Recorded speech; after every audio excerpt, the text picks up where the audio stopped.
Étienne Géros, bonjour. Vous êtes le Bonjour. président délégué du Conseil français des investisseurs en Afrique.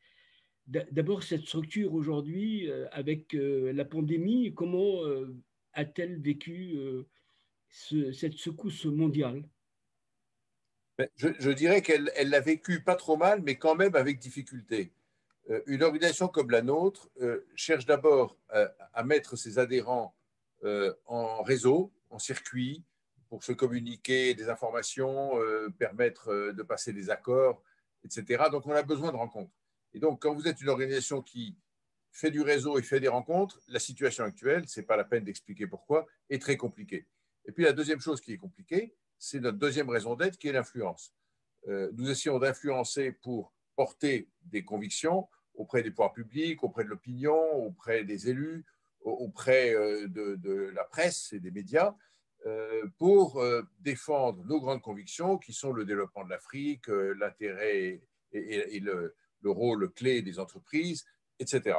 Et donc, quand vous faites de l'influence et que vous ne pouvez pas rencontrer les gens et créer une relation directe, c'est beaucoup plus compliqué. Ce n'est pas à quelqu'un qui s'occupe de l'Afrique, comme vous ou comme moi, que nous allons dire que la relation humaine est absolument clé dans le développement des projets. Et donc, nous sommes privés de cela, et c'est en cela que c'est difficile. Alors, néanmoins, le CIAN a continué à œuvrer. Nous nous sommes équipés d'une salle vidéo pour pouvoir correctement travailler avec des moyens modernes, donc ça a été fait. Nous avons quand même tenu une quinzaine de commissions dans l'an 2020, alors que nous avons au fond, je faisais le point tout à l'heure, nous avons été en exercice normal, en fonctionnement normal, 5 mois sur 12.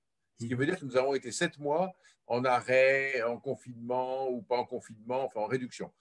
Et donc, malgré cela, nous avons tenu 15 commissions de travail avec nos membres comme d'habitude. Nous avons donné une petite vingtaine d'interviews et on a participé à pas mal de commissions, de colloques et de forums pour porter nos convictions. Il y a eu 2 ou 3 grandes réunions, l'une qui devait se passer au Rwanda sous l'égide de l'ONU et une autre au Brésil pour l'Afrique lusophone, qui ont été malheureusement annulées. Mais autrement, on subsiste. Voilà. Pour qu'on comprenne votre poids, il y a 180 membres chez vous, 60 milliards d'euros de chiffre d'affaires, 80% du business, tout cela est représenté chez vous. Mais comment aujourd'hui, dans le contexte actuel, être dans l'agilité, dans l'adaptation, et c'est une crise qui risque de perdurer et elle va fatalement impacter vos membres. Bon, alors d'abord, je vous dirais que, et ça c'est un petit peu mon espoir personnel, j'espère qu'on va sortir de la crise au deuxième semestre ou, mettons, au quatrième trimestre 2021. C'est-à-dire que les vaccins auront joué leur effet, que nous pourrons retrouver une agilité, comme vous dites, habituelle. Il y a une chose qui nous manque aussi beaucoup, Hichem, c'est la difficulté et l'impossibilité de voyager. Quand vous vous occupez de l'Afrique et vous défendez les entreprises françaises en Afrique, si vous ne pouvez pas aller en Afrique pour rencontrer vos partenaires, vos stakeholders, comme on dit en anglais, ou les gouvernements, et puis nous avons aussi un programme sur la santé, un programme sur la formation qu'il faut tenir sur place, c'est très compliqué.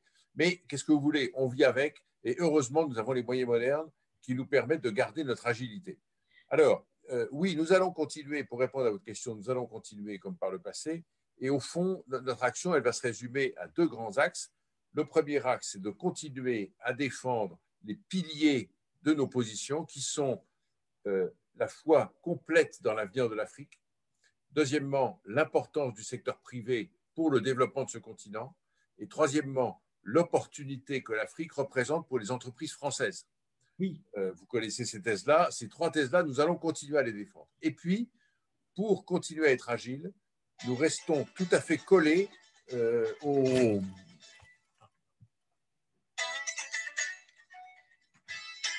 Nous restons tout à fait collés, pardon, excusez-moi, nous restons tout à fait collés au sujet d'actualité qui sont les questions, par exemple, du partenaire avec les Chinois, les questions de sécurité, les négociations de l'Union européenne avec l'Afrique, etc.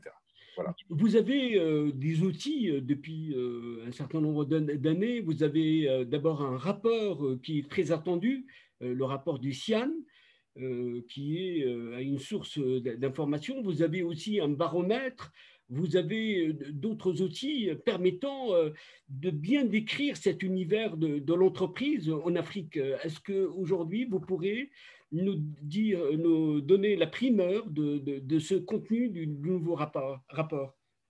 Alors, oui, oui et non.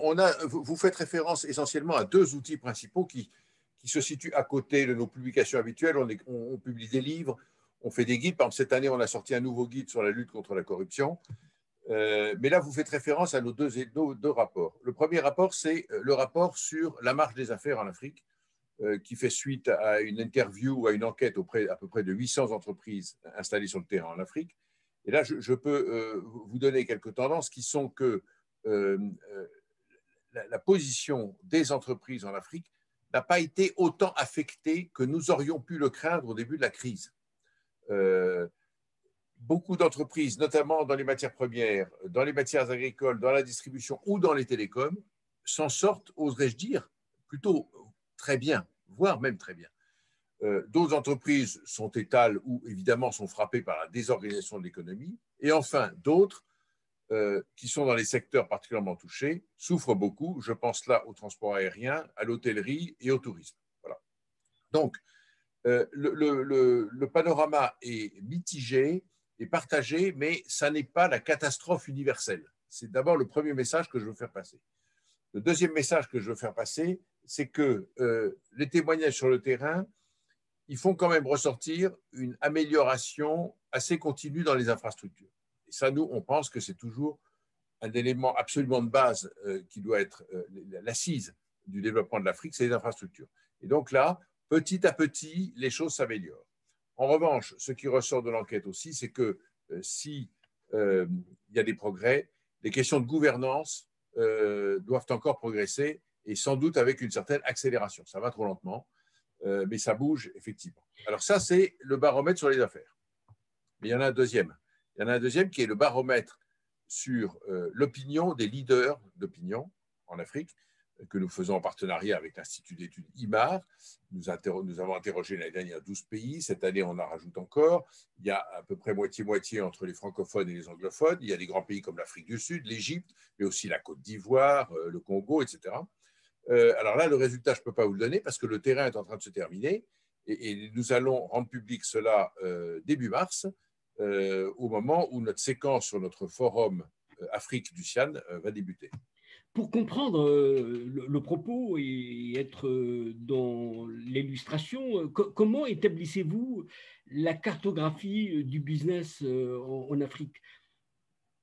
Alors là, je voudrais vous donner l'occasion de corriger une idée extraordinairement préconçue qui circule partout, qui est que les entreprises françaises sont très fortes en Afrique francophone et faibles ailleurs. Ça, c'est la première idée. Et puis, il y en a une deuxième autre idée, qui est de dire, au fond, l'Afrique anglophone, ou en tout cas l'Afrique non francophone, elle est plus agile, plus dans la croissance et plus dans le développement que les autres. Ces deux idées sont erronées et je voudrais les corriger. Les entreprises françaises, elles sont autant installées dans l'Afrique anglophone que dans l'Afrique francophone. Évidemment, en termes de quantité, il y a beaucoup d'entreprises françaises en Afrique francophone parce qu'il y a beaucoup de petites entreprises qui ne vont pas se retrouver dans les grands pays anglophones comme l'Afrique du Sud ou l'Égypte, par exemple. Mais en termes de volume d'affaires et d'importance de notre implantation, c'est à peu près pareil. Savez-vous que pour le business français, les premiers pays sont l'Afrique du Sud, sont le Nigeria ou sont l'Algérie et sont quelquefois devant la Côte d'Ivoire ou le Sénégal. Ça, c'est assez contre-intuitif. Et je voudrais insister là-dessus. La deuxième chose sur laquelle je voudrais insister, c'est l'idée qui consiste à dire l'Afrique francophone est toujours un peu en retard par rapport à l'Afrique anglophone. Alors, il y a un élément totalement novateur qui a été publié récemment et sur lequel je voudrais attirer votre attention. C'est que pour la première fois depuis 2019, la Côte d'Ivoire, pays francophone, la Côte d'Ivoire est devenue le premier pays d'Afrique en termes de PIB, de produit intérieur brut, par habitant. Pas en termes de PIB en volume, mais par habitant. Et il dépasse ce PIB par habitant pour la Côte d'Ivoire, le Ghana et le Nigeria. Alors évidemment, j'enlève de cette comparaison l'Afrique australe parce que l'Afrique du Sud reste largement leader. Mais c'est pour dire que l'idée qui consiste à dire euh, l'Afrique francophone, elle est trop liée à la France, elle est engoncée dans ses problèmes historiques, elle a le franc CFA qui la freine, etc. C'est une idée qui mérite largement d'être vue. Parlons-en d'ailleurs du franc CFA, c'est une monnaie qui pose des problèmes aux Africains, en tout cas en termes de perception. Aujourd'hui, on voit la réforme qui a été menée, mais elle ne satisfait pas les Africains. Ils trouvent que c'est un habillage, une sorte de subterfuge pour masquer la même manière d'opérer. Que répondez-vous à ça? Bon, c'est facile. Je pense que les critiques sur le franc CFA, en fond, elles reposent là aussi, comme souvent dans la vie, sur deux piliers. Il y a des choses qui sont bien dans le franc CFA, il y a des choses qui ont été critiquées. Les choses qui sont bien, c'est la convertibilité de la monnaie, c'est le taux de change fixe, et c'est ce qui permet aux pays de la zone franc de ne pas avoir d'inflation et d'avoir un taux de croissance au moins égal, voire meilleur, je viens d'expliquer tout à l'heure, que certains autres pays anglophones. J'ajoute, et je le répéterai jamais assez, que quand vous avez une monnaie stable, c'est une incitation pour les investisseurs à venir développer des projets. Si vous devez venir développer les projets et perdre la moitié de votre investissement lors d'une dévaluation qui va intervenir après, vous allez hésiter avant de le faire. Donc ça, c'est les côtés positifs et ça, c'est maintenu dans la réforme du franc CFA. Le deuxième pilier qui donnait lieu à des critiques, c'était le nom du franc CFA, le fait qu'il y avait des autorités françaises dans les instances de direction du franc CFA, et le fait que les réserves de cette monnaie étaient placées à la Banque de France ou au Trésor public français. Ces trois choses-là vont disparaître dans le nouveau modèle qui va s'appeler l'ECO. Le nom va changer. Et au fond, qu'est-ce qu'on fait avec cela? C'est qu'on essaie d'enlever les ressentis de dépendance de la monnaie africaine par rapport à la France. C'est ça que, me semble-t-il, c'est ça que les Africains avaient du mal à accepter. Et je pense qu'avec cette réforme, eh bien, on supprime ces difficultés qui créent un ressenti négatif. Ce dont l'Afrique a besoin, c'est vraiment de compétences, d'employabilité, de savoir-faire, de transfert de savoir. Et est-ce que vous pensez que les entreprises françaises répondent réellement à cette exigence des Africains? Bon, d'abord, vous avez tout à fait raison, c'est une exigence. La formation, le professionnalisme, c'est une exigence de base. Et tout le monde a son regard porté sur la croissance extraordinaire de l'Asie depuis 50 ans. Un de ces grands moteurs, ça a été la formation professionnelle. Donc tout le monde, je crois, est d'accord là-dessus. Alors en Afrique, nous, ce qu'on ressent, entreprise française, c'est qu'il faut distinguer entre les super formés, ce que j'appelle entre guillemets les super formés, où il y a des Africains extraordinaires qui ont été suivre des études soit dans leur pays, soit à l'étranger, et qui ont une compétence parmi les tops mondiaux. Donc nous ne sommes pas en difficulté pour recruter ou trouver des compétences de très haut niveau. D'ailleurs, il y a plein d'exemples, je ne vais pas citer de nom pour ne blesser personne, mais il y a plein d'exemples où l'Afrique regorge de super experts et de personnalités très brillantes et très compétentes. Et j'ajoute d'ailleurs dans ce domaine-là que les entreprises françaises sont engagées depuis une quinzaine d'années dans un très fort mouvement d'africanisation des postes, et le temps où tous les postes de dirigeants dans les groupes français en Afrique étaient réservés à des expatriés, ce temps est révolu. Je connais des groupes, et notamment des groupes dont je suis très proche, où les directeurs régionaux, les directeurs de pays, etc., sont totalement africains. Donc ça, c'est une très bonne chose. Alors après, le deuxième sujet, c'est celui de l'encadrement intermédiaire et de la formation professionnelle. Donc c'est les cadres moyens, les techniciens, les agents de maîtrise et les experts. Là, il y a un gros problème parce que la formation qui est délivrée en Afrique ne correspond pas souvent aux besoins des entreprises. La formation est assez déconnectée des besoins de l'économie, elle est trop théorique ou elle est trop ancienne. Et deuxièmement, elle n'est pas toujours à jour avec les évolutions de la technologie. Ça ne sert à rien d'apprendre à un technicien à faire de l'électricité ou de la soudure avec des techniques d'il y a 20 ans. Il faut leur apprendre les techniques d'aujourd'hui. Donc là, oui, il y a un vrai problème de qualité et de volume de la formation professionnelle dans le créneau, je dirais, de bac-3 à bac+3 pour situer les choses. L'Afrique regarde la France avec attention. D'abord, est-ce que la politique de Macron, dans ce rapport France-Afrique, apporte quelque chose, parce que personne n'a le moyen aujourd'hui de, d'avoir une lisibilité claire de cette politique. Est-ce que pour vous, la démarche ou la doctrine Macron est clairement définie? Je crois que le gouvernement français, sous l'égide du président Macron, il essaye de développer une stratégie qui est que l'Afrique est un élément totalement clé pour la France. Je dirais presque c'est sa nouvelle frontière. Le président a l'habitude de dire il faut que nous autres Français, nous comprenions que notre avenir en France dépend de celui des Africains. Nous ne pouvons pas penser que notre avenir est indépendant de celui de l'Afrique. Et donc, nous avons d'abord un moteur qui doit nous pousser à agir en Afrique. C'est le moteur historique, relationnel, affectif, et je dirais, dans certains cas, humanitaire, et même militaire, quelquefois, pour défendre, pour lutter contre le terrorisme. Et puis, il y a aussi un moteur qui est que c'est notre intérêt. C'est l'intérêt de la France, que l'Afrique se développe bien. Nous avons de telles relations, et nous avons de telles relations notamment sécuritaires, économiques et relationnelles, que c'est l'intérêt de notre pays. Et je crois que c'est ça que veut mettre en place le président Macron. Mais comment expliquez-vous le décalage en termes d'image? Il y a quand même aujourd'hui, on le voit, une forme de désamour, un rejet de la France. On ne peut pas ignorer cette donne qu'on voit partout.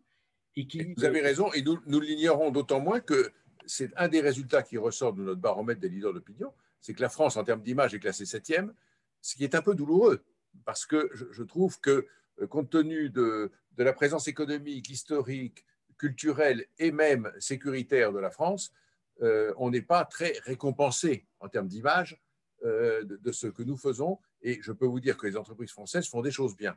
Alors ça vient d'où? Mais ça vient de notre passé, ça vient de l'histoire, et ça vient aussi d'une autre chose, moi j'en suis persuadé, c'est que comme on est très proches, les Africains et les Français, on se connaît bien. Et comme dit le fameux proverbe, qui aime bien châtie bien. Et donc nous donnons des angles à la critique.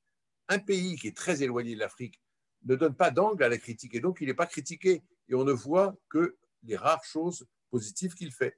Nous, on voit aussi nos critiques. Et puis il y a des petits sujets, il y a la politique des visas, il y a ce qui est considéré quelquefois comme une influence trop forte de la France. Il y a, par exemple, la tarification des universités ou la facturation des frais universitaires pour les étudiants. Toutes ces petites choses-là qui, additionnées, ont pu agacer aussi et qui rentrent, à mon avis, en ligne de compte. est-ce qu'aujourd'hui, avec la concurrence mondiale, la rivalité entre pays, est-ce que la France aujourd'hui conserve bien ses intérêts et comment va-t-elle faire pour pouvoir être véritablement dans un rapport de partenariat avec l'Afrique? L'Afrique a peu de choses à offrir. Alors là, vous touchez, je reviendrai après dessus, mais là, vous touchez un point très important qui est la position de la France, où beaucoup de choses sont dites, et notamment, il est dit que la France est en train de perdre pied en Afrique. Je crois que c'est complètement faux. D'abord, il faut savoir que les exportations et le commerce français avec l'Afrique a augmenté en valeur absolue depuis 20 ans, d'une manière régulière. Simplement, notre part de marché a baissé parce que notre augmentation a été inférieure à l'augmentation générale. Premier point. Deuxième point, la caractéristique des investissements français en Afrique, c'est que nos entreprises créent des filiales et s'installent sur place. Et ça ne se voit pas dans les statistiques douanières. Donc, quand une entreprise française installée en Afrique avec sa filiale double ou triple sa taille pour augmenter sa production, par exemple, ça ne se voit pas dans les statistiques, alors que des Américains, des Canadiens, des Allemands qui vont faire une exportation, ça va se voir, ou des Chinois. Voilà. Donc ça, c'est la première réponse. Deuxièmement, vous avez dit l'Afrique n'a pas beaucoup de choses à offrir. Permettez-moi de vous contredire, mon cher Hichem. Je pense que l'Afrique, elle a d'abord une affection et une relation des peuples africains avec nous. Ça, c'est la première chose. Ça n'est pas la même chose pour une entreprise française que je représente d'aller travailler en Afrique ou d'aller travailler en Asie ou en Amérique latine, en termes relationnels. Ça, c'est une grande chose. Je suis de ceux, j'ai un âge qui me permet de dire que je pense qu'on fait des bonnes affaires et on se développe bien s'il y a un certain relationnel qui s'exerce. Ça, c'est Certes, la mais première chose. l'émotion n'est pas vendable. En tout cas, pour le business, c'est d'abord le business. Bien sûr, mais vous admettrez avec moi qu'il est quand même plus agréable de le faire dans une ambiance amicale où on se comprend, en tout cas, et on comprend la position des autres. La deuxième chose, c'est que, on l'a dit tout à l'heure, l'Afrique n'arrête pas d'améliorer ses compétences. Et puis l'Afrique, elle a une autre chose qu'elle peut nous offrir, c'est sa jeunesse. À peu près la moitié des populations africaines ont moins de 20 ans ou ont 20 ans et moins. Et ça, c'est un potentiel absolument énorme. Regardez ce qui se passe dans le domaine des startups, etc. Et pour revenir à la politique du gouvernement français, c'est un axe que Macron travaille beaucoup, qui est celui des startups, de la jeunesse et éventuellement même de la diaspora, qui est souvent très jeune, basée en France, qui peut investir en Afrique. Nous ajoutons simplement, n'oublions pas les entreprises françaises qui sont là depuis longtemps. Il ne faut pas uniquement regarder les questions de start-up et d'africanisation des entreprises. On peut aussi, parallèlement, sans négliger les premiers, aider les groupes français qui sont déjà là. Donc, vous considérez que vous êtes sur la bonne trajectoire? Je pense, mais il faut simplement une volonté et il faut que la taille des marchés qui est petite et quelquefois le ressenti du risque de l'Afrique ne soit pas prédominant. Il faut surmonter ça, il faut l'analyser d'une manière rationnelle et froide et on verra que oui, on peut y aller. Étienne Géros, je rappelle que vous êtes le président délégué du CIAN, le Conseil français des investisseurs en Afrique. Je vous remercie. Merci beaucoup et à bientôt en Afrique. À bientôt.